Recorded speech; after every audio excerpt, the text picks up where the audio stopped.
এইখানে ফুল দিতে এসেছে যারা আদৌ মুক্তিযুদ্ধকে, আমাদের বিজয়কে অথবা আমাদের বুদ্ধিজীবীদেরকে লালন করেন না। এই দিনে এখানে দাঁড়িয়ে এসে পাকিস্তানের পক্ষের গল্প শুনিয়ে গেছে।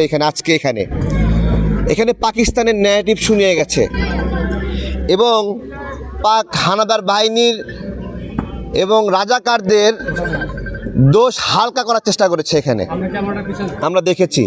অথচ সেই রাও ফরমান আলী যিনি বুদ্ধিজীবীদের হত্যা করেছিলেন, তার একটা ডায়েরি আছে। সেই ডায়েরিতে যেই বুদ্ধিজীবীদের তালিকা ছিল, তারা এই তালিকার সঙ্গে মিল রেখে এখানে শুয়ে আছে এবং সেই তালিকা দিয়েছিল সেই সময়ে জামাত এবং তাদের সহযোগী ছাত্র সংঘ। আজকে তারা এখানে এসে সেই তাদের বাপেদের পাপ হালকা করার জন্য, বুদ্ধিজীবী হত্যার জন্য পাকিস্তানের পরিবর্তে অন্য একটা রাষ্ট্রকে দায়ী করছে। তো এইটা হলো একটা বিষয়। আমরা স্মরণ করি সাইদুর রহমান স্যার, উনি চ্যানেল আইয়ে সার্ভিস করেন।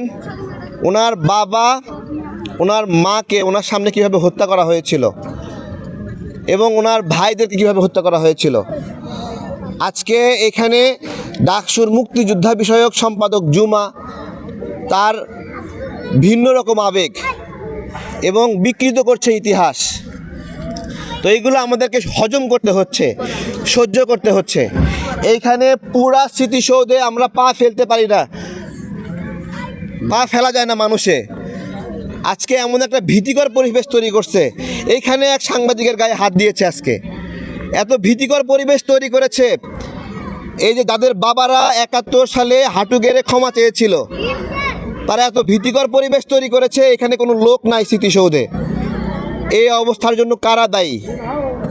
এই বুদ্ধিজীবীরা নাকি এখনকার বুদ্ধিজীবীর মতো ছিল। এইখানে মরে আছে। রাও ফরমান আলী তালিকায় তাদের নাম আছে ডায়েরিতে। এবার বলেন, রাও ফরমান আলী ডায়েরিতে যাদের নাম, যেই নাম ওই সময় জামাত এবং তাদের আল বদর ছাত্র সংঘ দিয়েছিল, সেই লোকগুলো যদি এখানে শুয়ে থাকে, তাহলে সেই হত্যাকাণ্ডের সঙ্গে অন্য দেশ জড়িত। এখানে এসে গল্প শোনা গেছে। আমি ভিডিওটা দেখছিলাম রাগে ফুসে। আজকে তাদের এখানে উৎসব হয়েছে, শোক না, তাদের উৎসব হয়েছে।